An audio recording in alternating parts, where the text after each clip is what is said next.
नमस्कार सर्वांना, स्वागत आहे तुम्हा सर्वांचं आपल्या ॲक्टिव्ह करिश्मा यूट्यूब चॅनलमध्ये। बघा, पोषण ट्रॅकरचं 23.8 हे नवीन व्हर्जन आलेलं आणि या व्हर्जनमध्ये अंगणवाडी सेविकांसाठी खूप महत्त्वाची अपडेट आलेली आहे।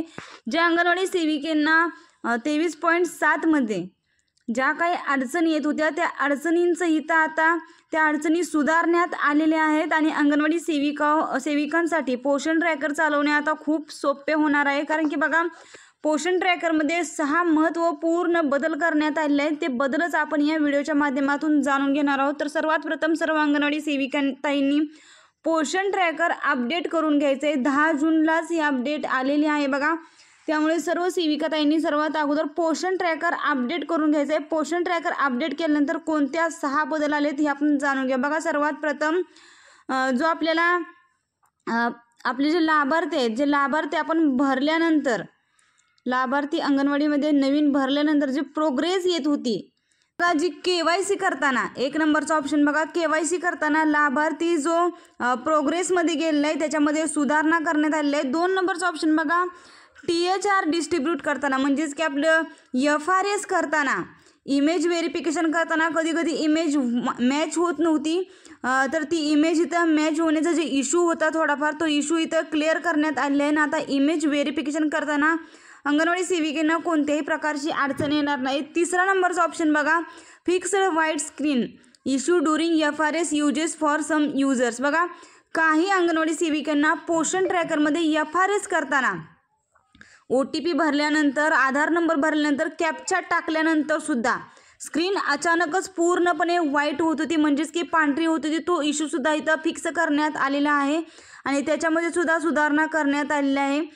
4 नंबरचा ऑप्शन बघा, resolved issue of old images replacing in new FRS capture. म्हणजेच की बघा, आपला जुना फोटो आपण मागच्या महिन्यात घेतलेला FRSला तो आणि जो नवीन फोटो आज आपण घेत आहोत जो THR डिस्ट्रीब्यूट करताना FRS करताना, तर तो फोटोचा इश्यूसुद्धा इथं कमी करण्यात आलेला आहे।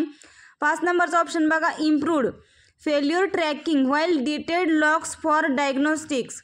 म्हणजेच की एकदा जर का आपण पोषण ट्रॅकर व्यवस्थित चालू होत नाही म्हणून जर आपण पोषण ट्रॅकर लॉग आउट करून पुन्हा लॉग इन करायला जात होतो मोर या बटनावरती क्लिक करून, ते कशा पद्धतीने करायचे मी दाखवणार आहे।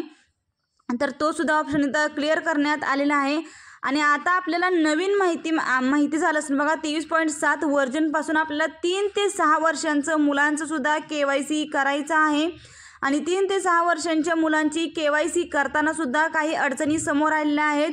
फोटो कॅप्चर होत नव्हता आणि फोटो जर कॅप्चर झाला तरी तो KYC होत नव्हती, त्यामुळे fix flow issue for children aged 3 to 6 year बघा, आणि त्यांची इमेज इथं करेक्टेड करण्यात आल्याने रिकॅप्चर प्रोग्रेस करून आपण जी रॉंग इमेज झाले ती इमेज आपण काढून व्यवस्थित इमेज सिलेक्ट करू शकतो। तर अशा पद्धतीने पोषण ट्रॅकरचं 23.8 हे नवीन व्हर्जन आलेलं आहे। या नवीन व्हर्जनमध्ये हे 6 महत्त्वपूर्ण इश्यू क्लिअर करण्यात आलेले आहेत। त्यामुळे सर्व अंगणवाडी सेविकाताईंनी सर्वात प्रथम आपलं पोषण ट्रॅकर अपडेट करून घ्यायचं आहे। पोषण ट्रॅकरचं 23.8 हे नवीन व्हर्जनमध्ये 23.7 मध्ये जे काही थोडे छोटे मोठे इश्यू होते ते इश्यू क्लिअर करण्यात आलेले आहेत। त्यामुळे सर्वात प्रथम पोषण ट्रॅकर अपडेट करून घ्या।